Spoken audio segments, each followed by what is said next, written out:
João capítulo 6, do versículo 60 ao 67, começando no 60, diz assim: Muitos, pois, dos seus discípulos, ouvindo isto, disseram: Duro é este discurso, quem o pode ouvir? Sabendo, pois, Jesus em si mesmo que os seus discípulos murmuravam disto, disse-lhes: Isto escandaliza-vos? Que seria, pois, se visseis subir o Filho do Homem para onde primeiro estava?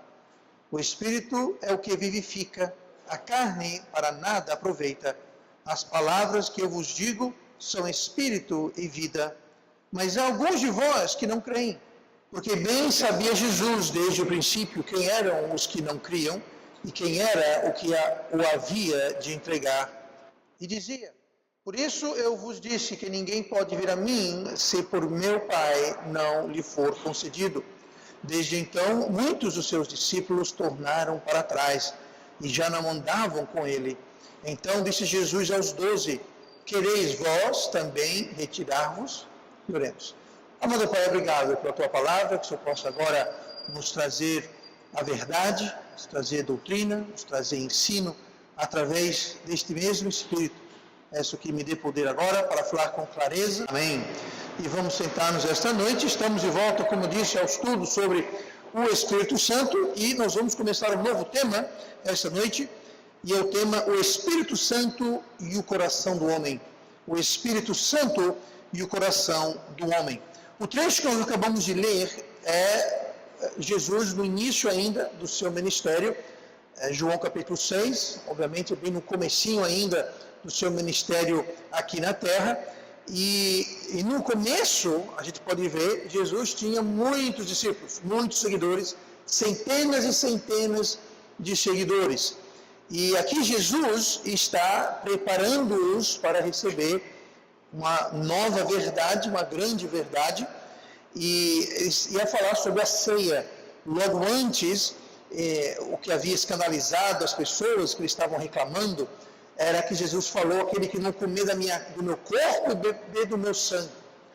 E ele estava, é claro, ensinando a igreja. Aquilo era uma igreja, não era uma igreja fixa, mas era uma igreja itinerante, uma igreja viajante, uma igreja que não tinha sede, uma igreja que viajava, mas era uma igreja. Muitos dizem que a primeira igreja foi lá em Atos capítulo 2. Não, ali foi a segunda igreja. A primeira igreja foi a igreja que Jesus fundou no mar da Galileia, quando ele juntou para si. A palavra igreja, grego, é a palavra eclesia, que significa assembleia convocada ou chamada. E foi o que ele fez, ele começou a chamar e convocar seus seguidores, e aqui nós temos muitos deles, uma igreja grande, parte da igreja o seguia, para onde que ele ia, para cima e para baixo, mas aqui eles estavam reclamando. Muitos, pois, dos seus discípulos, ouvindo isto, sobre o comer o corpo e o meu sangue, disseram: duro é este discurso.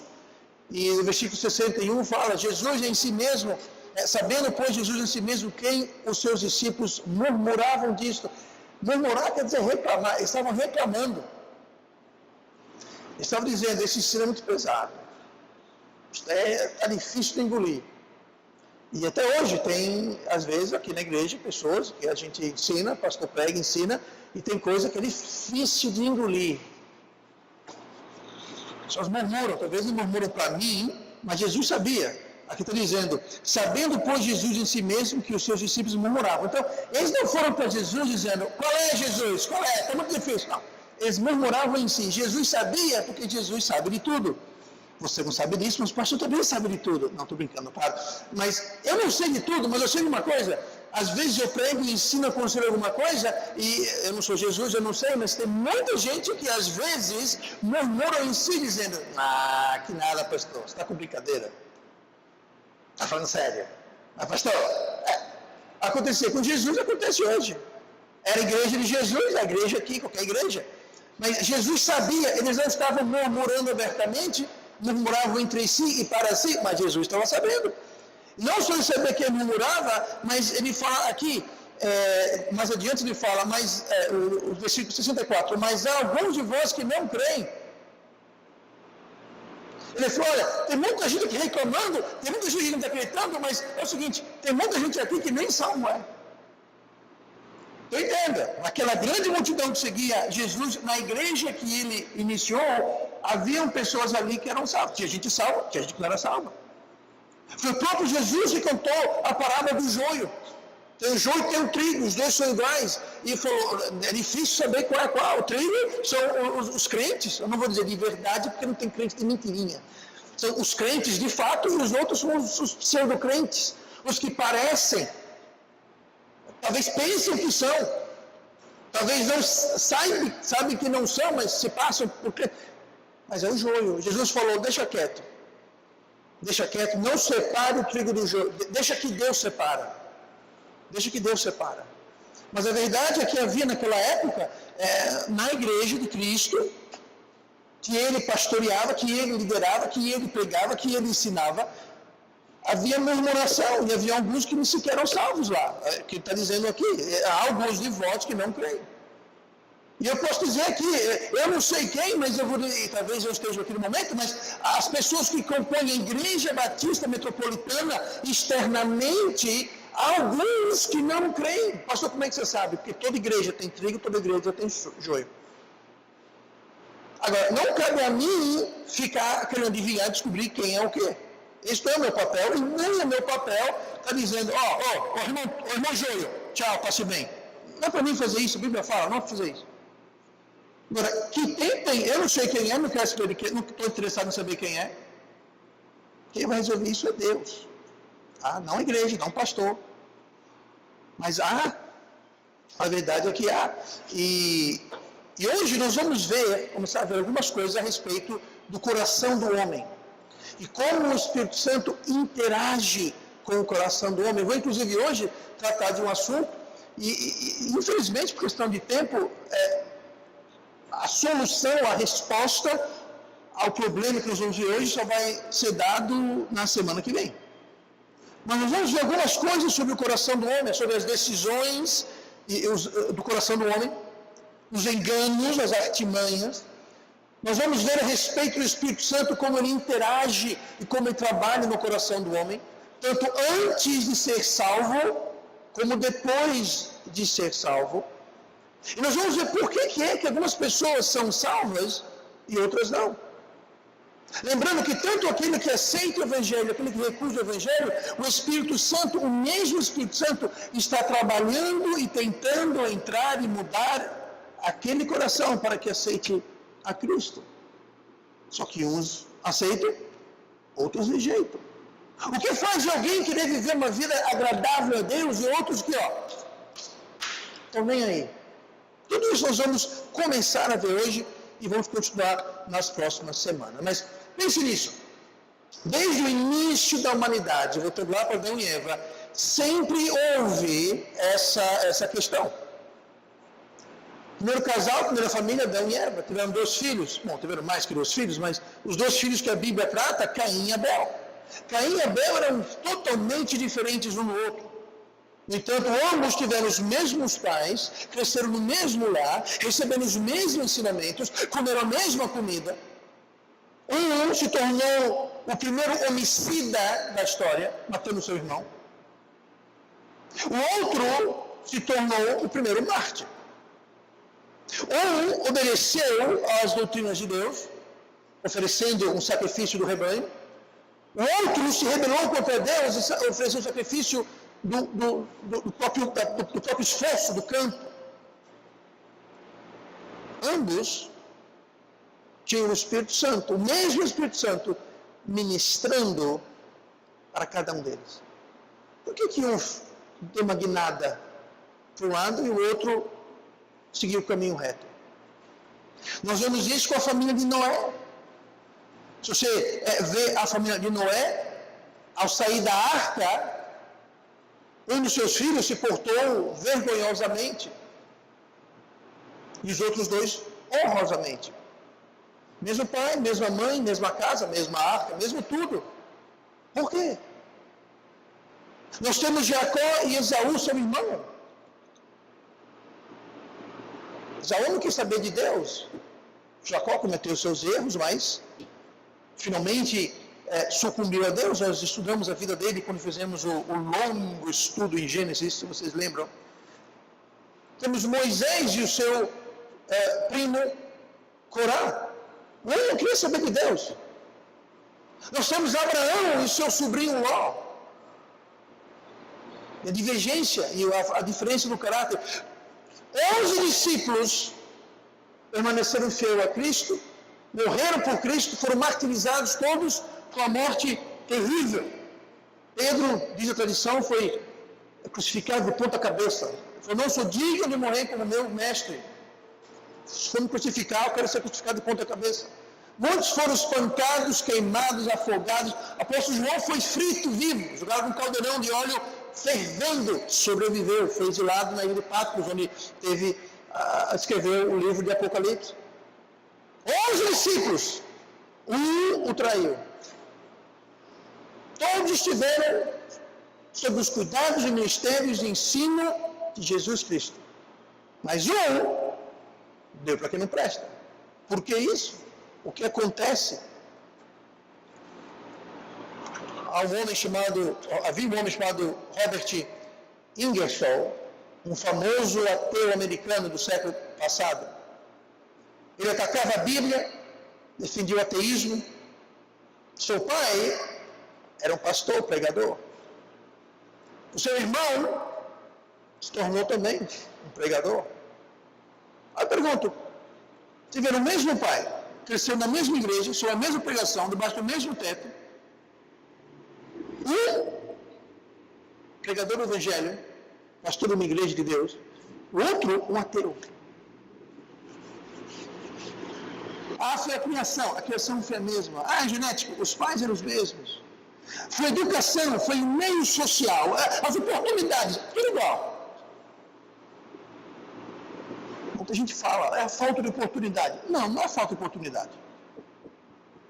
Mas alguma coisa diferenciou o outro. A Bíblia nos ensina que toda decisão espiritual que eu e você fazemos, ela parte do coração. Lucas 6, 45. O homem bom, do bom tesouro do seu coração, tira o bem. E o homem mau, do mau tesouro do seu coração, tira o mal. Porque da abundância do seu coração, fala a sua boca. Então, toda decisão, toda palavra, toda atitude que nós tomamos, que nós falamos, que nós determinamos, vai ser uma reflexão direta do nosso coração.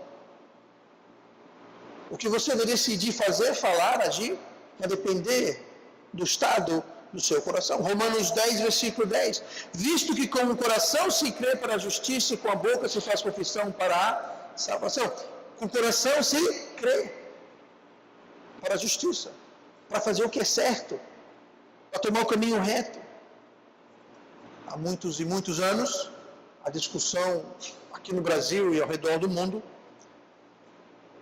discutindo sobre como o homem é salvo.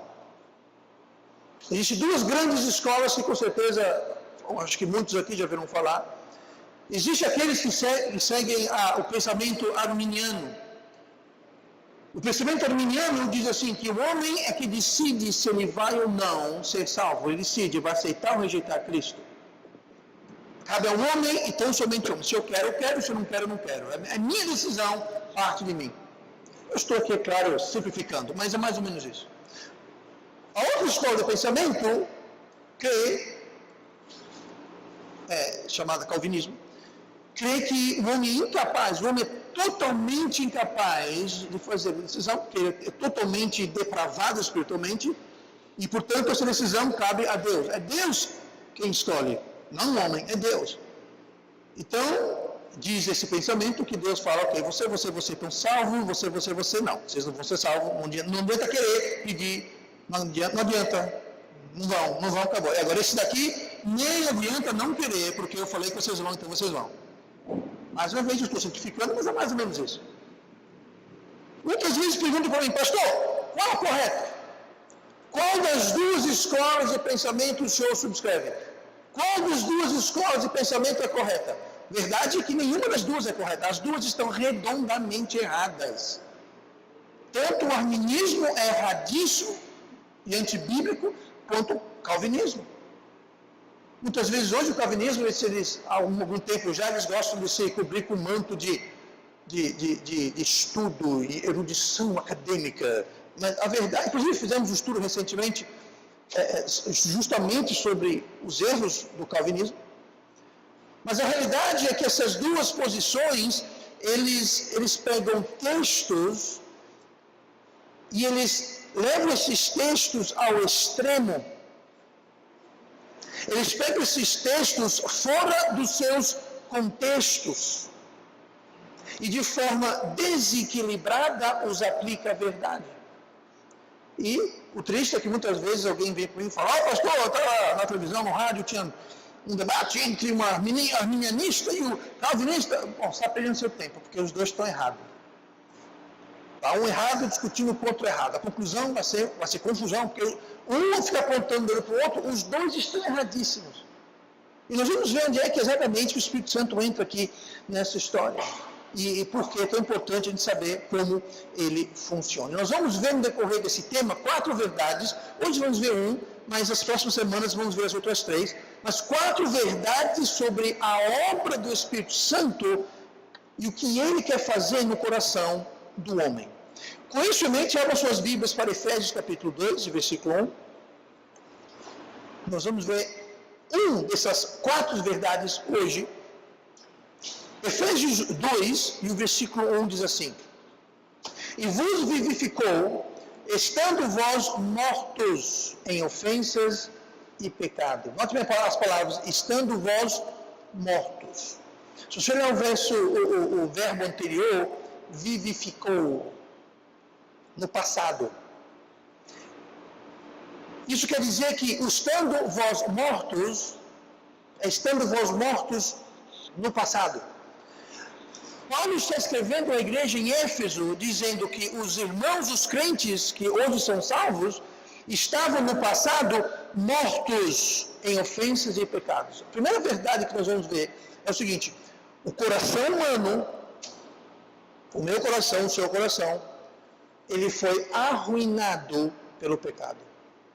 Todo ser humano, quando nasce, se você está aqui, você nasceu, todo o coração do ser humano nasce arruinado, estragado pelo pecado.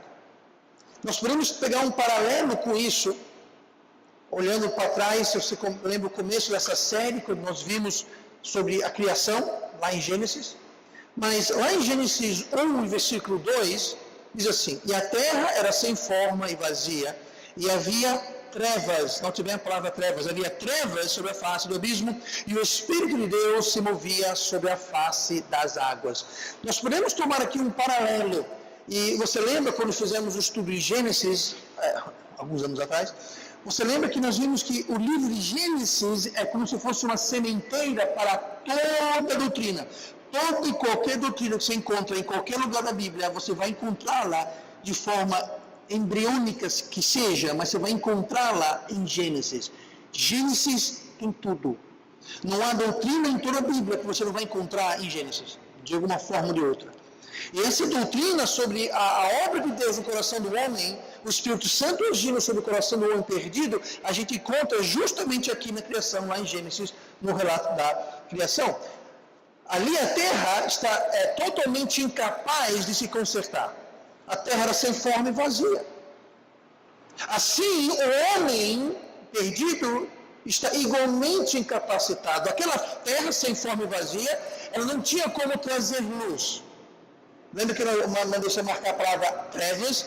Pois é, a terra jazia em trevas, não havia luz.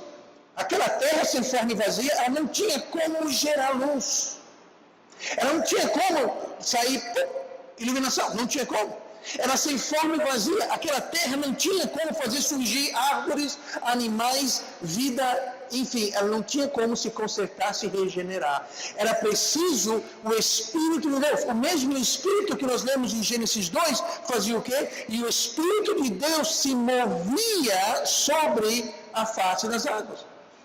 Foi o Espírito de Deus, o Espírito Santo, que movia sobre as faces das águas, que veio a trazer vida à terra, que trouxe luz e trouxe terra, e separou o mar das águas, e trouxe vida vegetal, e vida animal, e vida aquática, e vida das aves, enfim. Precisou o Espírito Santo agir sobre as trevas, sobre uma terra que estava sem forma e vazia, incapaz de se consertar. Igualmente o homem perdido.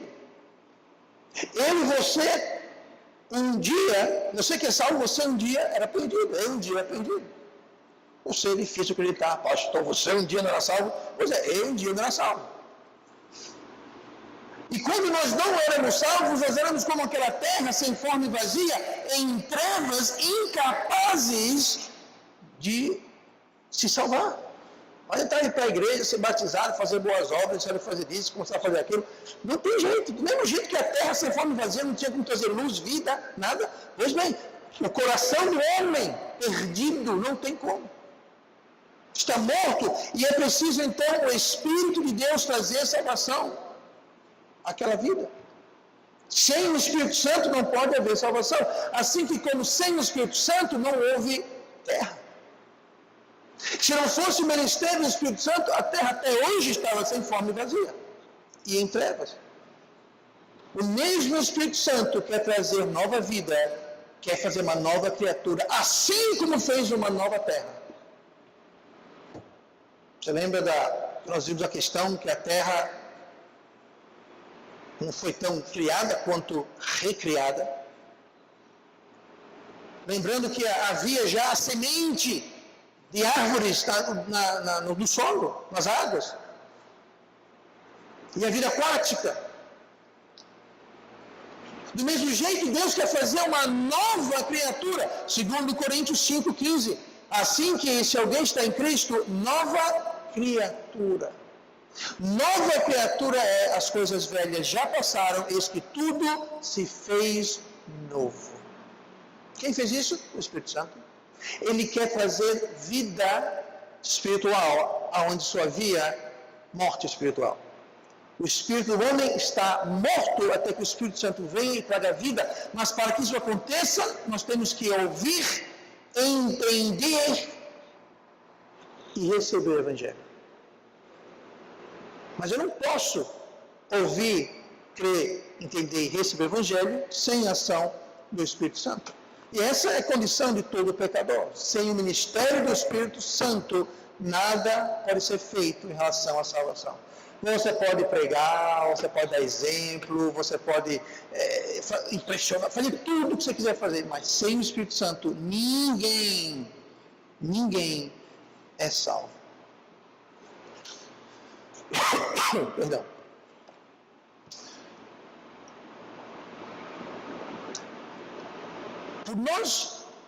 Pelo homem perdido, está no mesmo estado em que a terra estava antes da intervenção do Espírito Santo. O coração do homem também está em trevas, e o coração do homem, portanto, é cego. 1 Coríntios 2,14. O homem natural não compreende as coisas do Espírito de Deus. Esse homem natural está falando sobre o homem não salvo. O homem que nasceu fisicamente, mas não nasceu espiritualmente, não teve um novo nascimento. O homem natural não compreende as coisas do Espírito de Deus, porque lhes parecem loucura. E não pode entendê-las. Não só ele não compreende, ele não pode. Ele não tem a capacidade. Ele não tem habilidade, porque elas se discernem espiritualmente. Ou seja, você só vai entender as coisas espirituais se você tem o Espírito. Se o seu Espírito nasceu de novo, se o Espírito Santo vivificou o seu Espírito morto. Muitas vezes, pessoas vão para mim e falam, pastor, eu leio a Bíblia e não consigo entender. Bom, uma resposta bem simples pode ser essa. A pessoa não é salva. Que a Bíblia está dizendo aqui que as coisas espirituais se discernem espiritualmente e que o homem natural, o homem em seu novo nascimento, ele não consegue compreendê-las, não as compreende e nem pode, nem entende E nem pode. Não é que ele não entende porque ele não quer. Ele entende porque não pode entender. Ele é incapaz de entender. Por quê? Porque elas são espiritualmente discernidas. Então, muitas vezes é isso. Não estou dizendo que toda vez que você não entende alguma coisa da Bíblia, é para ser perdido. Eu não estou dizendo isso, mas eu estou falando que uma das características de alguém perdido é justamente essa, de não entender direito. Então, é perda de tempo você tentar argumentar, discutir, ensinar verdades espirituais para alguém perdido. O homem natural é incapaz de compreender coisas espirituais. E eu, pessoalmente, já perdi muito tempo fazendo isso, explicando, ensinando a quem aparentemente não consegue ou não quer entender. E às vezes a solução, a resposta é muito simples, a pessoa não é que não quer entender. Não é nem que está sendo rebelde e desobediente, é que ela não consegue. Ela não consegue entender, é como não entra. Por quê? Porque só vai entrar se houver um espírito vivo, e como a pessoa perdida não está lá. Então ela não entende, ela não compreende. É como bater a cabeça na parede, você fala, explica, ensina, desenha, faz sinais, gestos, dança, canta, não entra na cabeça, no coração da pessoa. A pessoa segue no seu mesmo caminho, não compreende. Por quê? Talvez simplesmente é isso. Agora, pode ser rebeldia também, claro. Pode ser desobediência, rebeldia, desinteresse, coração frio. Pode ser. Mas pode ser também que a criatura não é salva. Ali não é uma nova criatura. E simplesmente isso explica muita coisa. Às vezes alguém me liga, manda mensagem, dizendo: pastor, tem uns versículos aí que falam sobre o arrebatamento, sobre a questão de isso ou aquilo. E geralmente eu arrumo um tempinho e faço uma pesquisa e mando para a pessoa, mas deixa eu dar uma dica para você. Se a pessoa que você está querendo ter essa conversa, trazer esse esclarecimento, se a pessoa não for salva, você está perdendo o meu tempo, o seu tempo e o tempo da pessoa. Porque você pode mostrar Bíblias, você pode mostrar uma foto, a pessoa não vai entender. O problema não é falta de interesse sequer. É falta de discernimento espiritual que vem só a quem tem o espírito vivificado para que é uma nova criatura. Com isso em mente, que tem essa pergunta aqui. Qual a vantagem e êxito nesse caso, e de fato é esse caso, que um homem perdido não tem como entender as coisas espirituais? O que adianta a gente distribuir panfletos evangélicos? Ou melhor, panfletos evangelísticos, eu devo dizer, panfletos evangélicos, panfletos evangelísticos. Você vai dar um panfleto que contém evangelho para uma pessoa que não é salva, e obviamente não vai entregar um panfleto que contém evangelho para alguém que já é salvo, né? Então, já é salvo, então já é salvo, não pode ser mais salvo, menos salvo, salvo de novo. É salvo, está salvo. Então não adianta entregar, a pessoa vai pegar aquilo, vai ler, vai achar bonitinho, pode até concordar, mas não vai entender. Do que adianta a gente sair como saímos hoje, vamos sair amanhã, vamos sair na quarta, não no sábado, do que adianta de sair às ruas, bater nas portas, falar nas praças, nas escolas, nas prisões, nas ruas e... Porque vamos explicar uma verdade espiritual, levar uma verdade espiritual para quem não é salvo, que não tem como entender. A Bíblia fala que o homem natural não compreende e nem pode entender. Porque são coisas espiritualmente discernidas. Então, o que nós estamos fazendo? Gastando dinheiro, imprimindo panfletos, contendo o evangelho, panfletos de boa qualidade, com papel pesado, colorido, acabamento bem feito. Para que tudo isso? Para que estão perdendo tempo saindo por aí? Porque estamos mandando missionários ao redor do mundo. As prisões com o pastor Aguinaldo, lá com a Rocha Eterna, e irmão Pérez nas Filipinas. E para quê? Para que os perdidos não têm como entender? Bom, essa pergunta, como eu disse, eu não vou responder hoje a resposta, mas guardem ela que semana que vem nós vamos tratar. Mas, além de um homem ser cego espiritualmente, todo homem também, homem natural, não salvo, odeia Deus. Romanos 8:7. Porquanto a inclinação da carne é inimizade contra Deus, pois não é sujeita à lei de Deus, nem em verdade o pode ser. O homem natural é inimigo de Deus. Vou dizer uma coisa. Quem aqui não conhece uma pessoa que perdida, não é salva, talvez nunca ouviu o Evangelho, talvez ouviu o Evangelho e rejeitou o Evangelho. Mas é uma pessoa agradável, pessoa boa, gentil, generosa, honesta. Alguém, essa dói. Alguém que não é salvo, mas dá 10-0 e muito crente. A pessoa não fofoca, não quer mal de ninguém, paga suas dívidas em dia, ajuda todo mundo, é caridosa, não é salva. Pessoa honesta, não mente, não engana, não trapaceia, só íntegra, reta. Aí você fala, não pastor, mas até essa pessoa é salva?